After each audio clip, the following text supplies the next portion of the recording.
கர்த்தருக்கு ஸ்தோத்திரம். ஒரு நிமிட பதிவு என்ன அப்படின்னா, கிறிஸ்தவத்தில் ஜாதிகள் பார்க்கிறாங்களா இல்லையா அப்படிங்கிறத பத்தி.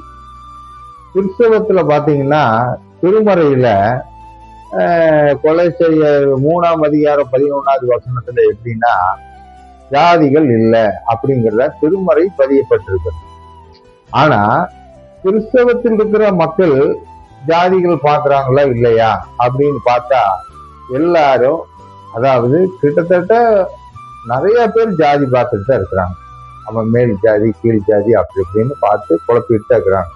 இதுக்கு ஆதாரம் ஏதாச்சும் இருக்குதா அப்படின்னா, ஏன்னா கேட்டா ஐயோ நாங்களாம் கிறிஸ்தவர்கள் இருக்கிறோம், நாங்களாம் ஜாதி பார்க்கறது இல்லை அப்படி இப்படின்னு தான் சொல்லுவாங்க. ஆதாரம் இருக்குது அப்படின்னு பார்த்தா இருக்குது. எப்படின்னா, ஒரு குறிப்பிட்ட மக்கள் என்ன பண்றாங்கன்னா, திருமணம் செய்யற வாழ்த்து அதாவது அழைப்புதல் அடிக்கிறாங்க பாத்தியா, அதுலயே ஜாதி போட்டு அடிக்கிறாங்க. நான் இன்னார் ஜாதி இன்னன்னு போட்டு அடிக்கிறாங்க. இதை கர்த்தர் ஒத்துக்குவாரான்னு பார்த்தா எப்படி ஒத்துக்குவாரு?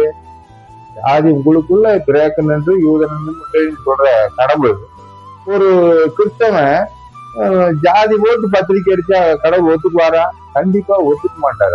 அந்த கல்யாணத்தை ஆசீர்வதிப்பாரான்னா அதுன்னு சிரமம் தான்.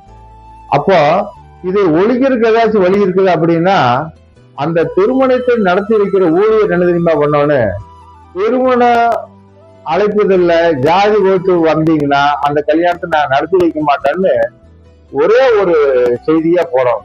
இப்படி போட்டா மக்கள் திருந்தருக்கு ஒரு சின்ன வாய்ப்பு இருக்கும்.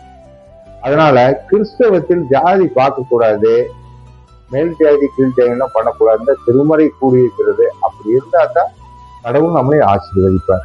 ஆமென்.